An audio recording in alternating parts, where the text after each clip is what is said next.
Chers stagiaires, on va poursuivre l'exercice des créances ou des provisions des créances de l'actif circulant. Alors, dans un deuxième exercice, on va reprendre les données du premier exercice, mais on va ajouter quelques clients. Donc, on va commencer avec l'exercice 2. Donc, la dite entreprise qui met à notre disposition, ce n'est pas pour les nouveaux clients, mais des anciens clients. Donc, on a des clients qui sont anciens, qui collaborent avec nous, ça fait des années, sur lesquels on a fait beaucoup de transactions, des créances, des dettes, etc. Alors, premièrement, on va commencer avec les données de ces clients-là. On a un client Fathi, Hamdi et Badri. Les créances consécutives, on a pour au 1-1 2018, on a 72 000 pour Fathi, 48 000 pour Hamdi et 60 000 pour Badri. Alors, on a déjà, puisque ce sont des anciens clients, on a déjà l'année dernière des provisions avec ces clients-là. On a déjà comptabilisé 18 000 de provisions en 31-12-2017 pour Fathi et 8 000 pour Hamdi et 10 000 pour Badri. Qu'est-ce qu'ils ont fait en 2018? Puisqu'on a la créance 72 000, ils ont payé 24 000 pour Hamdi, 24 000 pour Fathi et 12 000 pour Hamdi, et Badri ne nous a rien donné. Mais l'observation pour cette année-là 2018, ils ont dit qu'on va ramener la provision à 25% du solde. Donc on va comptabiliser une provision de 25% du solde. De quel solde on va le calculer. Et pour Hamdi, on va faire une autre provision de 60% du solde. Alors que pour Badri, c'est pour solde. C'est un client qui ne va rien nous payer, donc on va solder ce compte-là. Vu que la créance elle est irrécupérable. Donc c'est le client, il est insolvable.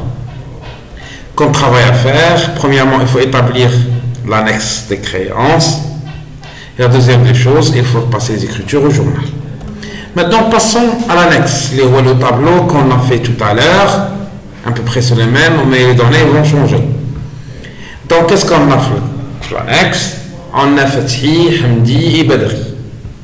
On a les créances, donc on doit à Fathi 72 000, à Hamdi 48 000, à Badri 60 000. Combien ils ont payé en 2018? On va dire la créance. Donc, 24 000 Fathi, il a خلصنا 20,000 درهم في 2018. Hamdi, il m'a donné 12 000 dirhams, alors que Badri, rien.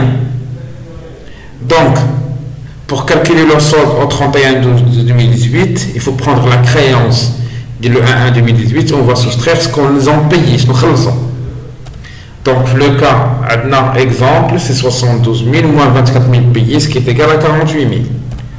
Donc, et la même chose pour Hamdi, alors que pour Badri, puisqu'il n'a rien payé, réglé en 2018, donc ça sera la créance, ça sera la même. C'est 60 000 dirhams. D'accord, 31-12-2018. Maintenant, il faut la convertir en hors taxe. Donc, il faut appliquer la formule de quoi? La créance TTC est égale, alors, diviser la 1 plus taux de TVA. C'est-à-dire quoi? On va prendre 40 000, on va diviser la 1 plus 20% de la TVA. Ce qui est égal à la créance hors taxe est égal à combien? 40 000. Et c'est la même chose, on va la faire pour Hamdi et la même chose pour Badri. Maintenant, on a les soldes hors taxe. Donc en 2017, ces clients, ils ont déjà des provisions.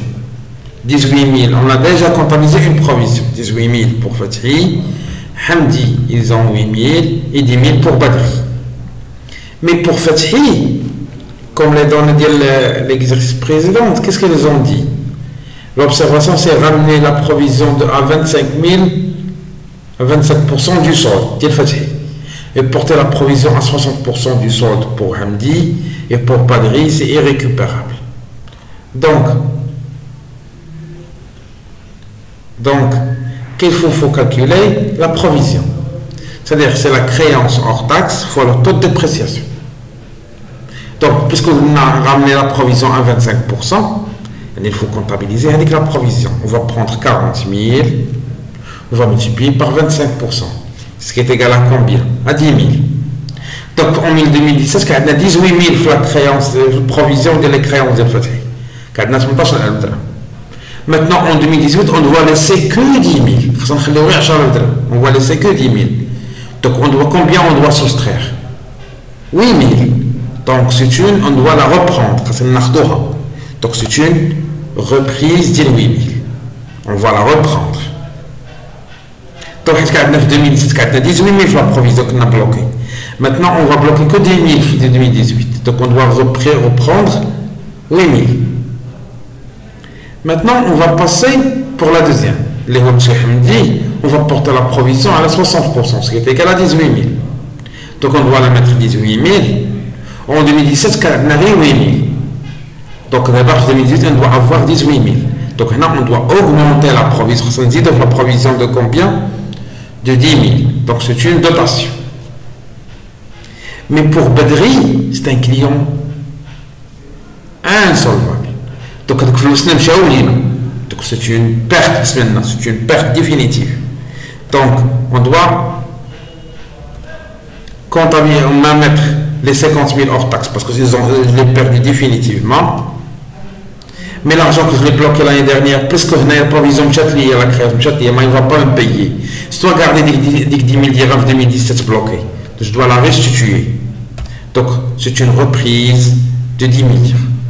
Alors, la créance مشات ليا نطخ لك 10 درهم بلوك يخسر رجع عليا باش نعوض بها او موان نقص منها ديك الخساره au moins je dois récupérer une partie de ma perte. On doit restituer 10 000 dirhams. Maintenant, on va passer à la comptabilisation de ce qui s'est passé avec les 3 clients, avec les créances de 3 clients. Premièrement, qu'est-ce qu'il faut faire? Il faut reprendre l'argent. Il faut reprendre l'argent, les deux, il faut comptabiliser les reprises.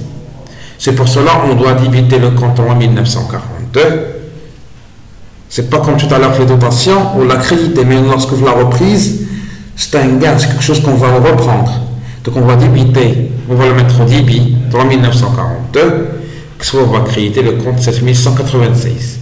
C'est reprise sur provision pour dépréciation des créances de l'actif circulant. Donc de combien? De 18 000. Mais j'ai dit 18 000, on a, qu'est-ce qu'on a? On a pris la reprise de 8 000 plus la reprise de 10 000, ce qui est une totalité de 18 000.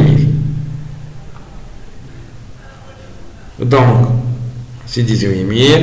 Alors, c'est quoi ça? C'est reprise de l'exercice. Les 10 000 plus 8 000 qui n'a plus reprise. Ça, c'est une première des choses. Alors, dans une deuxième, il faut comptabiliser la perte définitive de la créance de Badri. Donc, on va débiter le compte 6182. C'est une perte sur créance irrécouvrable. Là, madame 6585 tout à l'heure, de la créance devenue recouvrable, parce qu'on a déjà un doute, c'est pour ça qu'on a déjà une provision de 10 000. Donc, je ne suis pas étonné à ce que j'ai déjà une provision de 10 000, parce que j'ai déjà l'année dernière eu un doute, c'est pour ça que j'ai fait une provision l'année dernière de 10 000 dirhams. Donc c'est pour moi, c'est quelque chose de normal qu'il ne va pas me payer, ou là presque normal, parce que j'ai déjà conçu comme quoi le client il ne va pas me payer. C'est pour ça que je ne l'ai pas comptabilisé dans le compte les voies exceptionnelles, mais je l'ai comptabilisé dans le compte 6182. C'est une perte sur créance irrécouvrable. Et qu'est-ce que je dois accréditer? Le compte 3424. Bien sûr, parmi vous, vous avez le 3421. Puisque le client qui a une provision l'année dernière, il a mis une provision, je l'ai déjà reclassé la créance d'Yano le compte client de tout litigieux l'année fait. C'est pour cela que je ne pas le compte client, ou le compte client de tout litigieux. Je l'ai mis provision l'année dernière, je l'ai reclassé déjà l'année dernière. Alors, quel montant? 60 000, c'est le montant TTC. Mais la perte comptabilise hors taxe, 50 000. Qui est la différence? Bien sûr, comme l'exercice précédent, c'est la TVA. On va faire, alors comment on va la calculer? Bien sûr, la TVA est égale à la créance TTC moins la créance hors taxe. Donc, ce qui est égal à 60 000 moins 50 000. Ce qui est égal à 10 000. Donc, 10 000. C'est solder la créance